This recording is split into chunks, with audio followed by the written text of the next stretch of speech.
Rosario Sorqueta.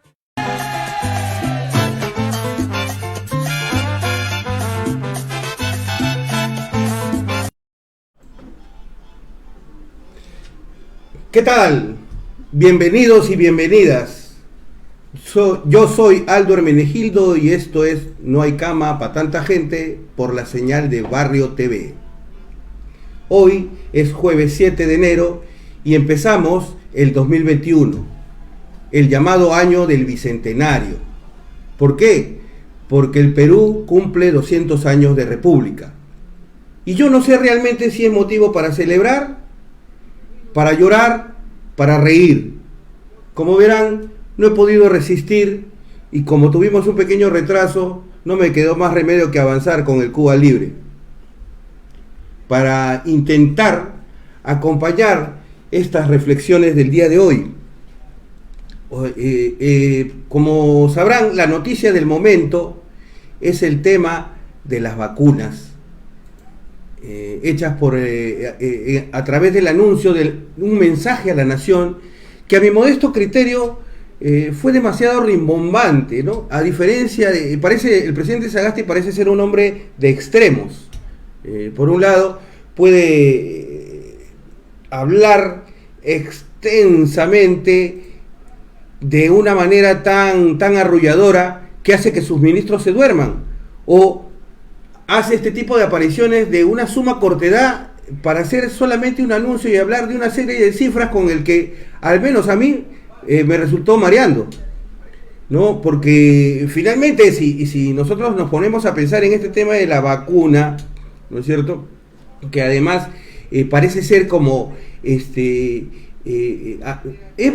nadie puede dejar de reconocer que es una buena noticia si esa vacuna fuera una vacuna, digamos, eficaz, de calidad, de comprobada, digamos, de comprobado trabajo científico, ¿no? Pero resulta poco confiable tener la suficiente tranquilidad para darse cuenta que podemos confiar en que el gobierno está haciendo lo adecuado dentro de la estrategia sanitaria, donde la vacuna es un componente más. Y entonces el presidente de la República ha enmendado la plana a la señora Pilar Mazzetti, porque Pilar Mazzetti un día antes había declarado en una suerte de trabalenguas político que no existía presupuesto para la compra de la vacuna. Esta señora Pilar Mazzetti, que lamentablemente alguna vez tuvo un prestigio como ministra y que viene dilapidando su capital político, no sabemos por qué, no sabemos si es el amor al chancho o a los chicharrones, pero la señora llegó a hacernos el hazmerreír del mundo cuando declaró que los asintomáticos no contagian. O por ejemplo, hace poco, donde ella ha declarado de que somos un país donde siempre alguien está persiguiendo a alguien, donde después del fútbol encontrar responsables es un deporte nacional. Yo le diría a la señora Pilar Mazzetti que eso es curiosamente lo que no sucede en el Perú, porque en el Perú nadie se hace responsable de las cosas, nadie se hace responsable de los delitos, nadie se hace responsable de la mala gestión, nadie se hace responsable de las muertes de decenas de miles de peruanos, de cientos de miles de contagiados que hoy en día en el Perú incluso han perdido sus empleos. ¿Quién se hace responsable de eso? Antes los ministros tenían la decencia de renunciar, dar un paso al costado y no aferrarse al cargo. La señora Pilar Mazzetti se caracterizó por ser una persona que aparentemente guardaba su neutralidad y protegía al gremio médico cuando era la presidenta del comando COVID, e incluso llegó a enmendarle la plana al expresidente Martín Vizcarra, pero bastó que se ponga el fajín y sufrió una suerte de transformación, de metamorfosis que probablemente empezó en el estómago y se fue hasta la cabeza. El asunto central es que no es posible decir, como en un libreto similar al que habitualmente también nos tiene acostumbrados, digamos, de alguna manera los políticos de turno, y lamentablemente el presidente Sagasti, es que no debemos buscar responsables, ¿no? O sea, en este país se roba, en este país se quiebra el Estado de Derecho, en este país se pasan por alto las normas, se genera corrupción, pero nosotros no debemos saber quién es el culpable. Digamos, preguntémonos hasta el momento, ¿qué político realmente está preso y detenido en la cárcel por los diversos latrocinios? ¿Cuántos políticos han ido a la cárcel en estas 3 décadas de crecimiento económico, que también fueron 3 décadas de crecimiento de la corrupción? ¿No es cierto? Eso es una gran pregunta, ¿no? Entonces, ahora viene el presidente Sagasti y anuncia, por un lado, el presidente Sagasti, que ha comprado 38 millones de dosis de vacunas de la empresa Sinopharma. Luego dice adicionalmente que de ese lote que ya está comprometido, que no se sabe en realidad cuándo va a llegar, 1 millón estarían aquí en enero. No se sabe en qué fecha. Él ha dicho que en enero. Él tampoco tiene la fecha exacta y nadie la puede decir. No se sabe qué clase de contrato se firma de esa forma, donde uno no tiene un cronograma de entrega. Bueno, pero vamos a tratar de creer que no es un cuento chino y que ese 1 millón de vacunas de esta empresa van a llegar. Luego nos ha hablado de 14 millones de vacunas de la empresa AstraZeneca que llegarían en septiembre. Un tercer lote de esas vacunas, alrededor de 13.5 millones, creo que es la cifra, también están comprometidas dentro del esquema COVAX Facility, ¿no? Que es este consorcio presidido por Gavi Allianz, cuyo uno de sus fundadores es Bill Gates. Y finalmente se habla del apoyo a una empresa peruana o a un laboratorio que está haciendo una suerte de consorcio con la Cayetano Heredia, la Universidad Cayetano Heredia, para otro lote. No dijo de cuánto ni en qué fecha. La cosa es que nos vamos a llenar de vacunas, porque resulta que por un lado se dice que la vacuna no va a ser obligatoria, pero alguna estrategia van a hacer para que esta vacuna finalmente termina siendo aplicada de forma indiscriminada. Entonces, lamentablemente, nosotros tenemos motivos para confiar de que este tipo de medidas son la salvación y la resolución al problema de la pandemia y la vuelta a la normalidad. Podemos creer en la gestión de alguien que, por ejemplo, ha mantenido hasta el momento, según lo revelaba un reportaje de hace poco, que un tal médico, un señor de apellido Herrera, que viene de la muralla moqueguana, resulta siendo hasta hace poco el responsable de todas las compras en salud, lo que implicaban las mascarillas, lo que implicaban el alcohol, bueno, toda esa serie de compras que se debieron hacer y que nunca se hicieron. Entonces, aquí viene otra gran pregunta. El asunto es, ¿la vacuna es la solución universal al problema de la pandemia? ¿Qué? ¿Acaso no necesitamos más camas UCI para a futuro afrontar otro tipo de problemas similares? ¿Acá no necesitamos plantas de oxígeno? ¿Acaso no necesitamos otro tipo de implementos como los ventiladores mecánicos que se prometieron que se iban a comprar en tal cantidad y nunca se dieron? No, eso no sucedió, ¿no es cierto? Entonces, el tema de la vacuna, discúlpenme los que creen en la vacuna, pero parece más el montaje de un psicosocial, de algo que resulta además el resultado de un llamado rebrote. Y aquí vamos a ser crudos, porque en realidad hay que reconocer algo que decirlo, creo yo, no es políticamente correcto, pero que se debe decir, que efectivamente un gran porcentaje del rebrote se inició probablemente en las marchas juveniles que derrocaron a Merino y pusieron a Sagasti en el poder. Y ahora, como además hay una serie de problemas de gestión que no se están resolviendo, se centra toda la atención en unas vacunas que todavía no han llegado y que no se sabe en qué fecha de este mes van a llegar, y que esperemos que lleguen para los que desean vacunarse. Pero no esperemos que finalmente ese tema de la vacuna, que se dice que no sea obligatoria, esté disfrazada para ser aplicada de manera compulsiva, para no permitir que las personas ingresen a determinados locales o que no puedan realizar determinadas actividades, Cuando hoy en día sin vacuna, por ejemplo, hasta se estaba proponiendo entrar a los cines. Y cuando además se dice, este doctor Elmer Huertas, que yo lo llamaría no doctor, sino el mercenario de la salud, este señor dice que en las marchas uno no se contagia. Bueno, pues si uno en la marcha no se contagia, entonces, bueno, guardando todas las medidas de seguridad, guardando con el alcohol, el gel, teniendo el protector facial, pues las personas que no desean vacunarse no deben ser discriminadas de ingresar a ningún ambiente, porque hoy en día eso sucede así, incluso hasta en el transporte público. Entonces, como se ha reconocido, la vacuna es una medida preventiva, no es una curación. Entonces, la prevención es un componente de la estrategia sanitaria y no es la única forma de prevenirlo. Existen diversas opciones. Así que los invitamos a reflexionar, pero esto sucede así porque estamos en el gobierno del Partido Morado, pues. Es el gobierno de la mazamorra morada, en realidad.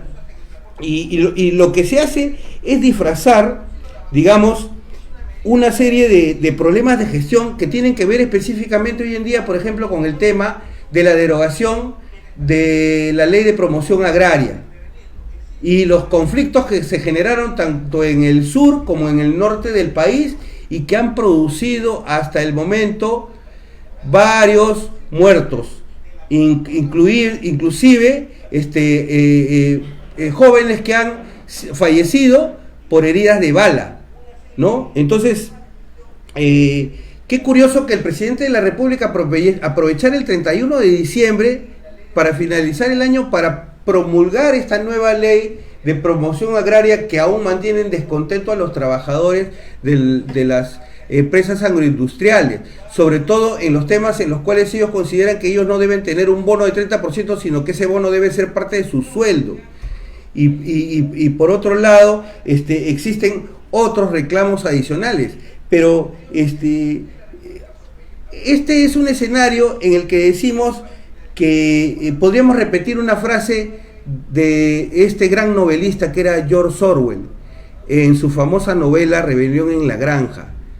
Todos somos iguales ante la ley, pero a veces algunos somos más iguales que otros. Y ese parece ser el doble rasero del discurso oficial, porque parece ser que hay muertos que valen más y hay muertos que valen menos. Hay gente que ha pedido, diversos sectores que están ligados al gobierno actual, incluido todas las ONGs de derechos humanos, como la Coordinadora Nacional de Derechos Humanos, que han pedido que las sanciones lleguen hasta el señor Merino, que se sancione al premier que duró 6 días, al señor Flores Arauz, que se sancione al señor Rodríguez, que fue el ministro del Interior en ese momento, que todos ellos vayan detenidos presos y a la cárcel. Bueno, si esa misma fuera la opinión para todos los jóvenes fallecidos en diversos tipos de protestas que son tan justas como esas, nosotros le daríamos la razón. Pero no puede existir un doble rasero, ¿no? ¿No es cierto? A ver, vamos a escuchar las declaraciones de la señora Mar Pérez, abogada de la Coordinadora Nacional de Derechos Humanos, con respecto a las responsabilidades sobre las muertes sucedidas en el norte del Perú luego de las protestas agrarias en la zona de Virú. A ver, escuchémosla. Lo que hemos sabido hoy día es que sí, que ya se ha identificado al policía que le disparó a Jorge Muñoz. Está el nombre en el comunicado que ha circulado hoy a primera hora en el Ministerio Público, la policía, perdón. Pero lo que nosotros insistimos muchísimo es que no hay que quedarse, no podemos, nosotros no nos vamos a contentar con que se sancione únicamente a ese policía que apretó el gatillo y causó la muerte de Jorge Muñoz. Aquí hay una responsabilidad de los mandos policiales, incluso del jefe de la región policial, porque el uso de la fuerza durante las protestas en Estado ha sido generalizado y desproporcionado. Si tenemos el día de hoy a 4 chicos que han perdido los ojos, no se trata no se trata de un hecho aislado, no se trata de un solo policía que tuvo la idea nefasta de apretar el gatillo. Lo que estamos hablando acá es de mandos policiales que avalan estas prácticas por parte de sus subordinados. los policías no disparan porque a ellos se les ocurre. La policía es una institución fuertemente jerarquizada. Pero, ¿han escuchado lo que la señora ha dicho? Que la policía es una institución altamente jerarquizada, que los policías no obedecen por voluntad propia y que aquí hay responsables, pero solamente la señora se quedó en el jefe de la región militar. No habló del ministro, ¿no? Del señor Eliche, que al que hace poco vimos en algunas imágenes cuando le lanzaba el humo a sus subordinados en forma irresponsable, quien debe ser el principal responsable de mantener el orden, para mantener el control y el distanciamiento social, que es el ministro del Interior, ¿no? Se hace caso omiso de las normas que ellos pretenden imponer al resto de los ciudadanos, ¿no? A eso se dedican, ¿no? Entonces, pero esto no es lo único que la señora ha dicho. En este caso se quedaron cortos, pero vamos a ver qué es lo que dice la señora a propósito de las protestas y cuál es el papel de la policía dependiendo de qué tipo de protestas se traten. Mira, Claudia, nosotros somos muy enfáticos en sostener que lo que protege la Constitución es el derecho a la protesta pacífica. Cuando las protestas no son pacíficas, la policía no solamente tiene la facultad, sino la obligación de intervenir.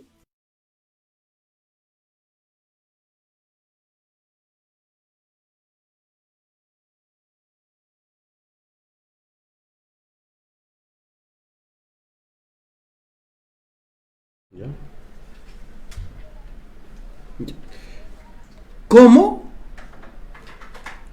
No entiendo. O sea, ¿cómo deberíamos volverlo a repetir? La policía tiene no solamente el deber, sino la capacidad y la facultad de actuar en forma contundente cuando las protestas no son pacíficas.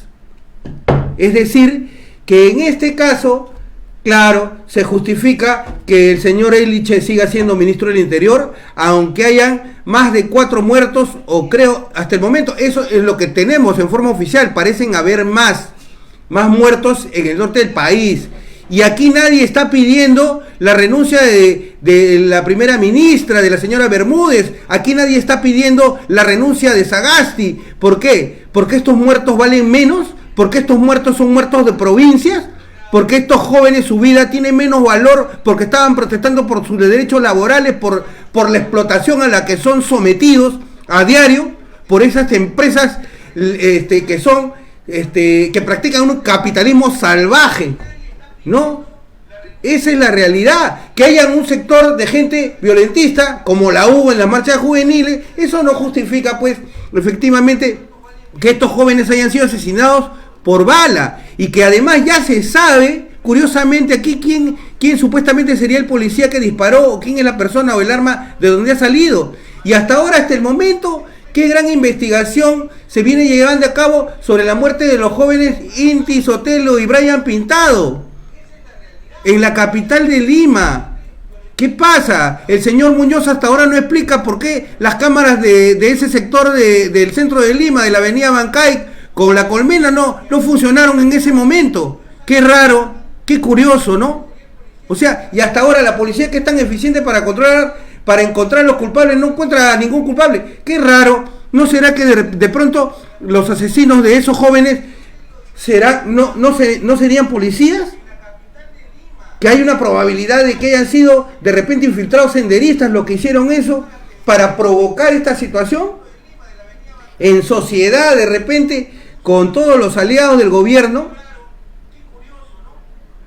Bueno, definitivamente hay un doble rasero, y lo sostiene el presidente del comité de lucha de Virú, el señor Andy Requejo, cuando él se da cuenta de que los muertos del norte, los jóvenes héroes de las luchas sociales, valen menos que los que fallecieron aquí en Lima. Escuchemos las declaraciones del señor Requejo.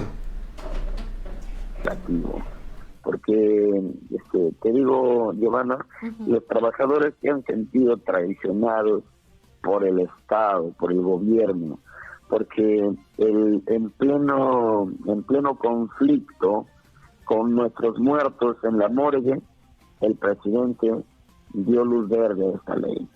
Y es lamentable decirte que nuestro presidente tiene tal indolencia por nosotros los trabajadores. Yo no entiendo, Giovanna, si es que los muertos provincianos pesan menos que los muertos limeños.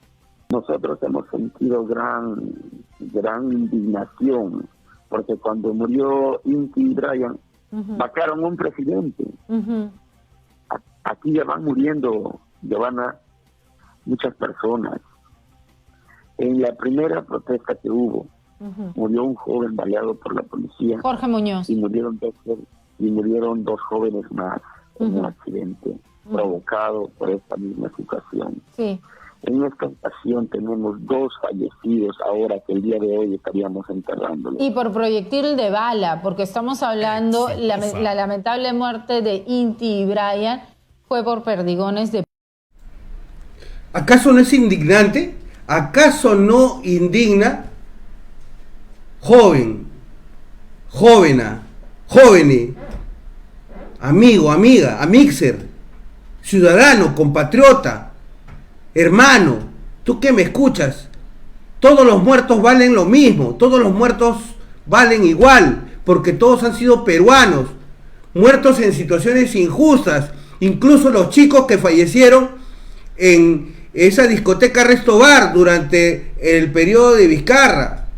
Cada presidente tiene sus muertos. Efectivamente habría que hacer un balance del terror, y que esto no se deba repetir. No significa que me hago la vista gorda o me tapo un ojo o me hago el tuerto cuando se tratan de los muertos de mi enemigo, perdón, de los muertos de mi amigo. Ahí sí no digo nada, me tapo la boca, pero cuando se trata de muertos que le corresponden o son responsables mis enemigos políticos, ahí sí digo todo, me vuelvo un león. Como este señor Arbizu, que ahora resulta que es uno de los abogados de Inti Sotelo, este señor que fue candidato al Congreso por Juntos por el Perú, este partido de Yehu de Simón, hoy investigado también por haber recibido dinero de Lavajato, que tiene como candidata a la señora Mendoza, que también es un personaje característicamente tránsfuga, aunque sea dentro de la misma izquierda, pero obviamente no ha sido capaz hasta ahora de constituir ninguna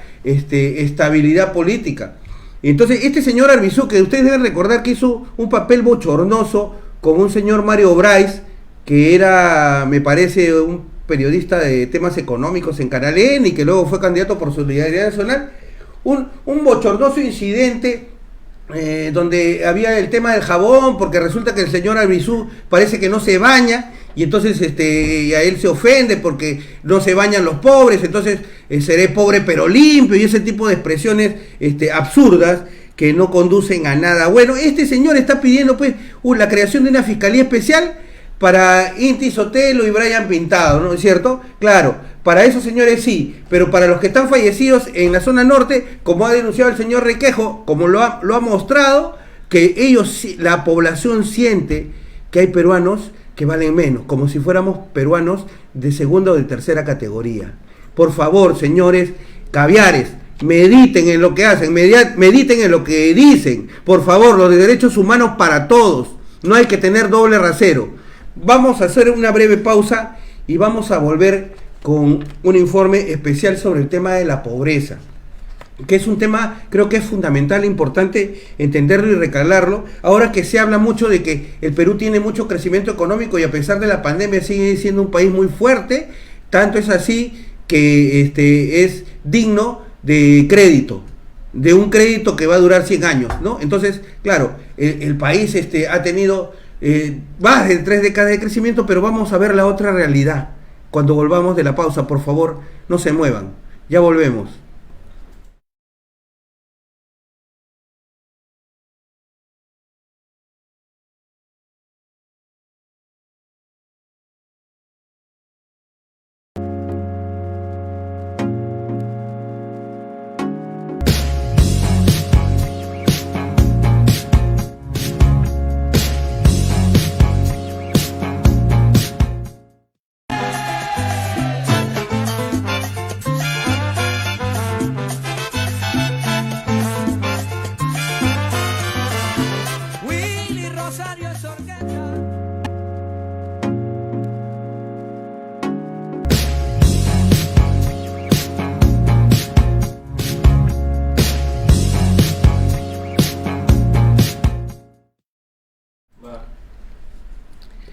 efectivamente, contrariamente a lo que muchos sostienen y nos quieren vender, creemos nosotros como una gran ilusión, el crecimiento económico fue un espejismo para mucha gente en el país. No me atrevería a sostener que hay una relación directa entre esos 2/3 de informales y el espejismo del crecimiento económico, pero sin duda hay mucha gente que vive al día y que vive muy mal en términos de salud, en términos de vivienda, incluso en términos de alimentación. Que las personas puedan comprar ahora un teléfono celular o un smartphone, que puedan comprar pobre, la cicatriz de la televisor inteligente, que puedan comprar aparatos que tengan más accesibilidad a ese tipo de consumo, no significa que tengan mayor calidad de vida. Y ¿cómo y en cuánto se comprometen a reducir la pobreza los candidatos? Lamentablemente un sector de la población que probablemente nunca fue atendido incluso en los tiempos de la pandemia, y que a los políticos de siempre, a estos que están, que vienen y van, no les importa un pepino. Una ciudad donde vamos a ver estas imágenes. El acontecimiento del día es la llegada del aguatero.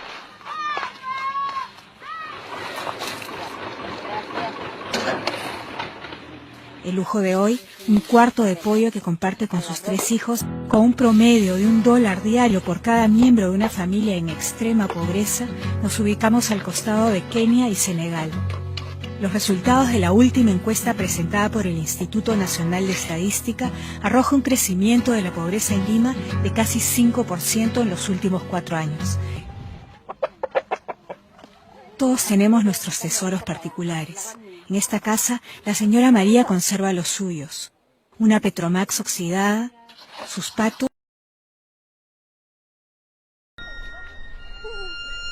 El estigma de país pobre, la cicatriz de la desigualdad y la marca de la exclusión las llevamos estampadas como un sello de nacimiento. Se nos viene otro proceso electoral. ¿Cómo y en cuánto se comprometen a reducir la pobreza los candidatos? Esta es la tarea urgente de los próximos años, la que nos permitirá hablar de calidad de vida o bienestar para todos sin que suene eufemismo o a chiste negro. Esta estética de cerro pelado y desolación identifica a Lima, una ciudad donde 1 de cada 3 personas es pobre. El acontecimiento del día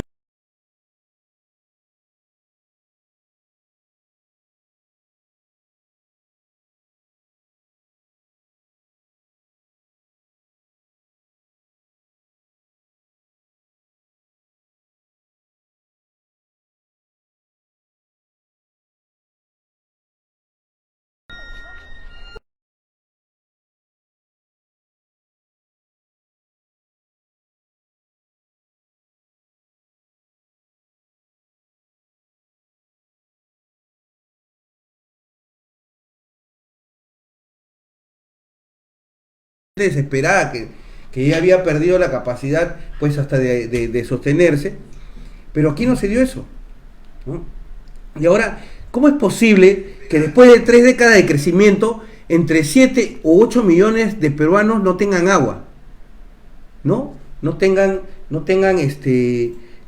acceso a agua y desagüe, que tengan que esperar, y que además de que no tienen el acceso al agua, lo poco que tienen les cuesta el doble o el triple, porque esa persona que no tiene un servicio de agua potable y alcantarillado gasta más lo que no tiene.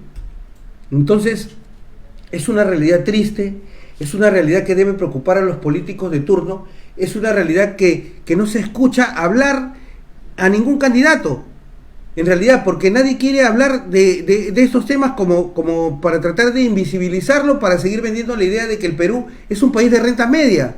Así nos estaban calificando, con los ingresos económicos. Pero, ¿qué ha pasado en esos más de 3 décadas de crecimiento económico? ¿Ha crecido el empleo? No, el empleo casi es el mismo probablemente que en la época en que Fujimori votó a la gente a las calles. Y se trataba de tener un plan, un gobernante arroja a la gente a las calles porque se sabe que eso, va a encajar en otro esquema, en otra situación. Así gobierna alguien que en realidad está preparado, pero no pues alguien como que fue este autócrata que simplemente se quiso deshacer porque estaba gobernando para los poderes de turno, que eran los grupos de poder económico, tanto nacionales como transnacionales, cuando remataron a las empresas del Perú. Y entonces hasta ahora tenemos ese problema, y ese problema no ha cambiado, más bien ha crecido, ha aumentado la anemia, han aumentado algunas enfermedades prevalentes, todo eso se invisibiliza. ¿Y qué está haciendo el señor Sagasti al respecto? ¿Qué están haciendo los ministros en realidad, más allá de justificar a las empresas agroindustriales y el miserable salario que les quieren pagar a los trabajadores que han sido explotados también durante muchas décadas? Y que además con beneficios tributarios que no tiene ninguna empresa. Entonces, dejémonos de tonterías, esa es la realidad del Perú, seamos solidarios de verdad. Bueno, como sabemos, el tema de la institucionalidad política ha sido un desastre y nosotros habíamos comprometido a Omar Coronel, que es actualmente candidato al doctorado en política comparada de la Universidad de Notre Dame. Pensábamos que alguien que podría haber estudiado los sistemas políticos en diversos países, incluidos los de América Latina, podría darnos algunas pistas de por qué el Perú padece estos males. Como lo llamaba alguna vez Alfredo Barnechea en un libro que escribió en la década de los 90, La República Embrujada. O como hace poco llamaría esta historiadora Cecilia Méndez, la República Empresarial. Entonces, ¿eso es en realidad una república? O sea, vivimos en realidad en una república. Las instituciones políticas son prácticamente, digamos, una formalidad. ¿Cuál es la confianza que tienen los ciudadanos en las instituciones? Casi ninguna.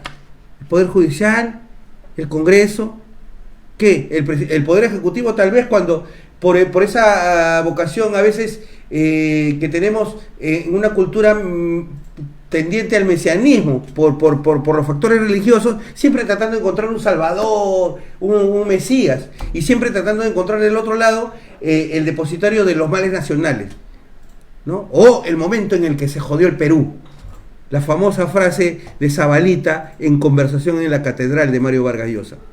Entonces, en la siguiente secuencia vamos a volver con la entrevista a Omar Coronel y vamos a ver pues qué tanto nos satisfacen algunas de sus respuestas. Ya volvemos, no se muevan por favor.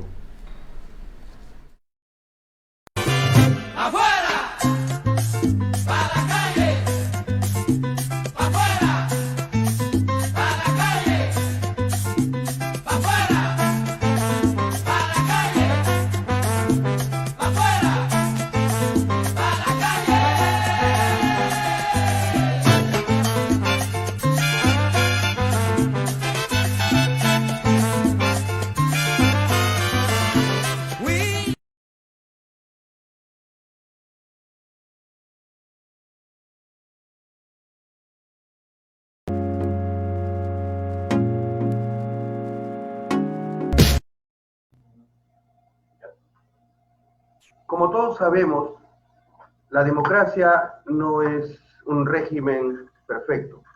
Es más, en los últimos tiempos parece ser poco valorado, no solamente por la población del Perú, sino por la población en general.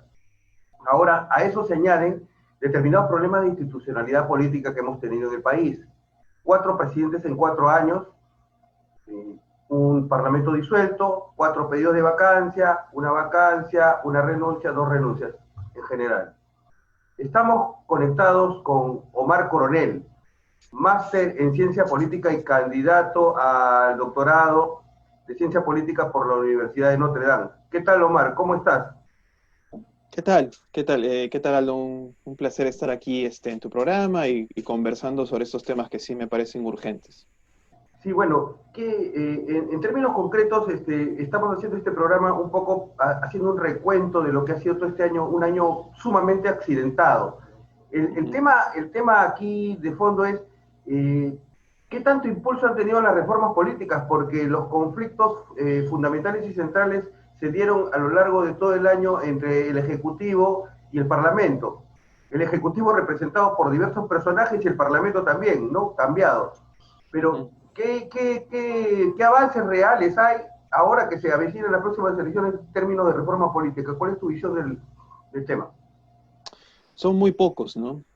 Una de las razones por las que el 2019 en el Perú no hubo mayores estallidos de protesta en comparación a otros países de América Latina es porque en el Perú había mucha expectativa con dos reformas, ¿no? La reforma judicial, que en buena cuenta se había prometido, se había, digamos, movilizado desde mediados del 2018, y la reforma política que el presidente Vizcarra había tratado de avanzar en el 2019, ¿no? Para esa reforma se convoca una comisión con politólogos, con expertos, digamos, en reformas políticas, y sin embargo el Congreso las empuja, las desvirtúa, ¿no?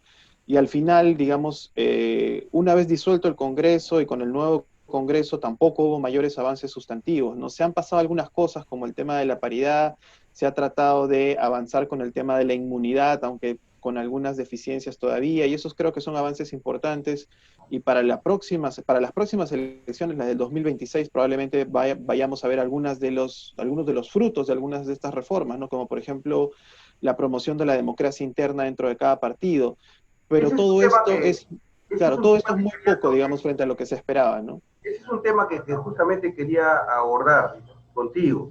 Justamente se había criticado mucho de otros sectores porque el país parece tener una cierta división polarizada y existe un gran sector que estamos un poco, no comprendemos este conflicto, porque resulta que de alguna manera esta comisión había propuesto una radical reforma en términos de democracia interna. La crítica que recibían de los políticos tradicionales era que estos personajes eran teóricos y que nunca han hecho ejercicio de la política.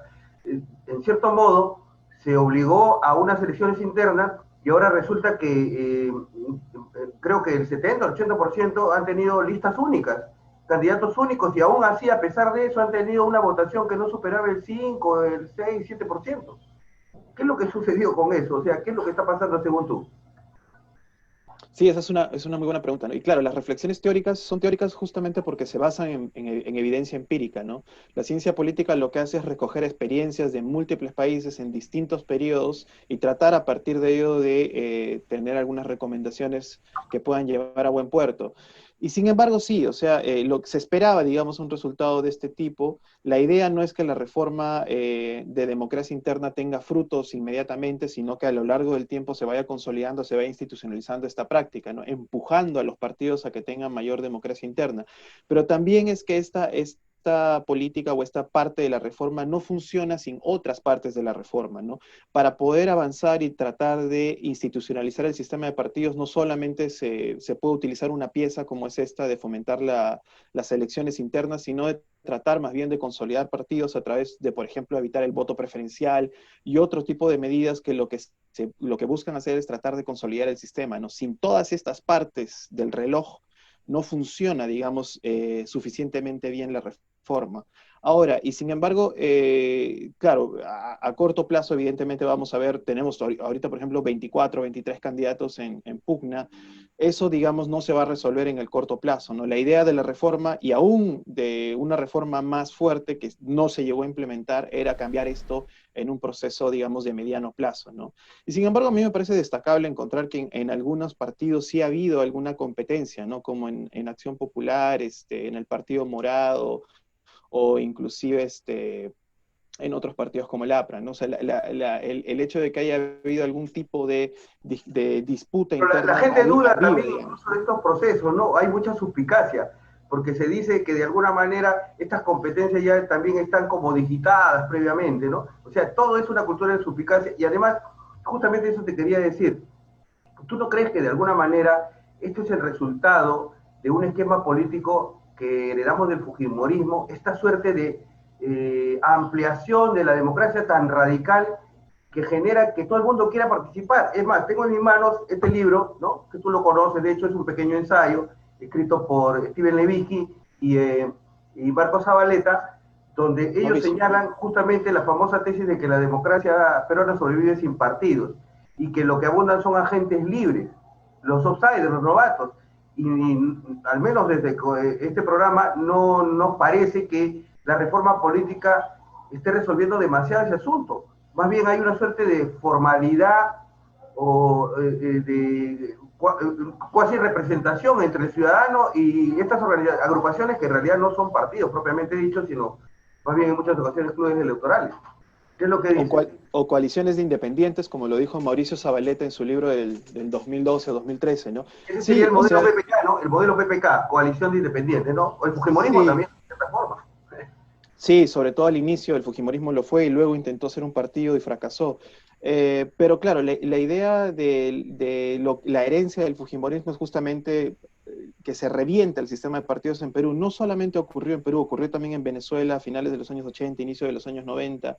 Eh, Sin embargo, en el Perú no se reconstituye el sistema de partidos, ¿no? Y esto, efectivamente, como tú mencionas, no es algo que se va a cambiar solamente con normas, no solamente con reformas institucionales, digamos, con cambios en la ley. La ley lo que genera, lo que brinda son incentivos para empujar a que los actores políticos tomen determinadas decisiones, ¿no? Pero pues, entonces yo diría que había que pensar en dos partes. Primero, en avanzar una reforma política real, ¿no? O sea, este Congreso, y tanto el presidente Vizcarra, que inicialmente apoyó la reforma básicamente también por rédito político, solamente acompañado de un ánimo del país que estaba pidiendo una reforma, ni Bueno, Vizcarra, finalmente ni promovió que no Sagasti. hubiera la no reelección y no las dos cámaras que inicialmente ella le había propuesto. O sea, Efectivamente, por eso digo, ¿no? Vizcarra ha estado más del lado de la reforma por un ánimo de tratar de acompañar el ánimo popular sin fijarse realmente en la reforma, ¿no? Por ejemplo, el desechar la bicameralidad no era, digamos, el objetivo de las recomendaciones que hizo la Comisión Política, ¿no? Entonces, en primer lugar, para poder salir de esto, se necesita una reforma política real, más grande, más amplia, y eso también necesita consensos, ¿no? No solamente de un presidente caudillo que la empuje. Y en segundo lugar, como tú dices, no solamente son normas o reformas o instituciones, sino es la gente, ¿no? La gente, tiene que haber una mayor participación, una mayor demanda de la sociedad civil, vinculación con partidos, ¿no? Hay mucha gente que está hambrienta de representación y el gran problema que tenemos en el Perú es la oferta, ¿no? Los partidos no ofrecen nada muy atractivo a la gente, no solamente en la derecha, sino también en la izquierda. Hay una gran juventud que se siente identificada con muchas ideas de izquierda, pero que se siente asqueada con la mayoría de partidos de izquierda, ¿no? Entonces, hay una gran la hambre. insatisfacción es general y la desconfianza es general. Por eso que siempre se está apostando por lo nuevo, ¿no? De alguna manera, las elecciones anteriores también demostraron un poco eso al aparecer organizaciones que aparentemente no iban a tener representación como UPP o el FREPAP. Sí, claro, o sea, el FREPAP es un partido que tiene 40 años y tiene un sustituto partidario muy útil que es AEMIMPU, que es una religión que tiene más de 60 años, ¿no? Entonces, eso les ayudó también, digamos, a movilizar cierta parte del Aparecían como entusiasmo, ¿no? una imagen nueva, ¿no? De que no estaban muy posicionados, ¿no? De alguna manera en el No escenario estaban clásico del deporte. ensuciados, ¿no? Esa era la ventaja comparativa en el 2021 de los nuevos, eran que no estaban enlodados de la política que tanto había esquivado a los peruanos entre 2016 y el 2018, ¿no? Eso ayuda también a que, además tienen esto que en sociología de la religión se llama este capital de honestidad, este capital de político, que es la percepción que tiene mucha parte de la población de que son gente un poco más honesta, un poco más limpia que el resto de políticos, ¿no? Ya vemos en la práctica que no están así, pero sí había una percepción en ese lado, ¿no? Y del lado de UPP sí es obviamente una votación más antisistema, ¿no? En el sentido de que UPP lo que movilizó a los votos ahí es la cercanía a Antauro Humala, ¿no? Que no hay que descartar las simpatías que todavía que ese tipo de opciones generan una porción no tan pequeña del electorado nacional, ¿no? Sobre todo en una coyuntura como esta que es muy favorable a los populismos, ¿no? No solamente en Perú, sino en todos los países desiguales. Y bueno, hay también el surgimiento del famoso populismo de derecha, ¿no? Bueno, Omar, tenemos que ir terminando. Queríamos pedirte un poco qué avisoras, cuál es el panorama, qué nos espera. En realidad parece ser que no ha cambiado demasiado las cosas y las elecciones van a repetir más de lo mismo. ¿O tenemos alguna esperanza? Lo más probable es que teniendo más reglas que no han cambiado sustantivamente, es que tengamos un resultado bastante similar al del año 2020 en el Congreso, ¿no?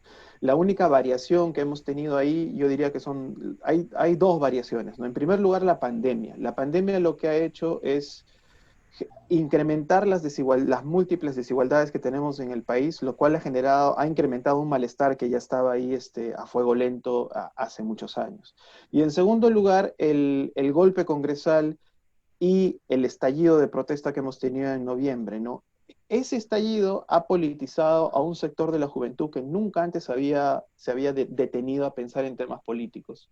Es probable entonces que un buen sector de estos jóvenes estén más interesados, más atentos en política. Bueno, las encuestas del IEP lo dicen, ¿no? 4 de cada 5 centennials o jóvenes entre 18 y 24 años están interesados ahora en política, ¿no? Eso es un porcentaje que casi duplica el interés que se veía en el año 2019. Entonces son jóvenes que van a estar mucho más atentos y probablemente mucho más demandantes a los candidatos que veamos en estas elecciones, ¿no? No significa que sea... Ojalá, no significa que sea más progresista. Eso esperamos. Te agradecemos, Omar. Discúlpanos, más bien te agradecemos mucho tus impresiones, han sido muy importantes compartirlas. Será hasta otra oportunidad. No te preocupes. Muchas gracias por la invitación. De nada. Bien, amigos, esperamos que les haya gustado esta edición de No hay cama para tanta gente y que al menos lo que nos ha dicho nuestro especialista en temas políticos haya logrado satisfacer alguna de sus inquietudes.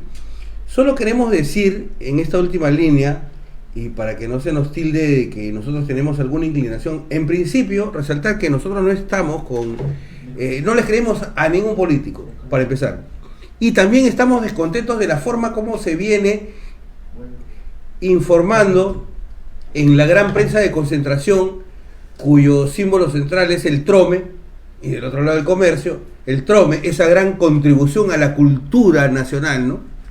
Y del otro lado, la prensa de oposición, con la cual podemos compartir algunas cosas, pero definitivamente estamos muy descontentos cómo se viene informando sobre el tema de la derogación de la ley de promoción agraria, sobre las protestas de los trabajadores, y específicamente con este controvertido presentador y animador, no es exactamente un periodista, el señor Philip Butters, que siempre se ha caracterizado por ser un personaje provocador y que él no niega que obviamente es un hombre de derecha, que siempre ha manifestado claramente sus posturas, pero que en este caso creemos claramente que se equivoca garrafalmente al sostener que las empresas agroindustriales deberían irse o retirarse del país como una suerte de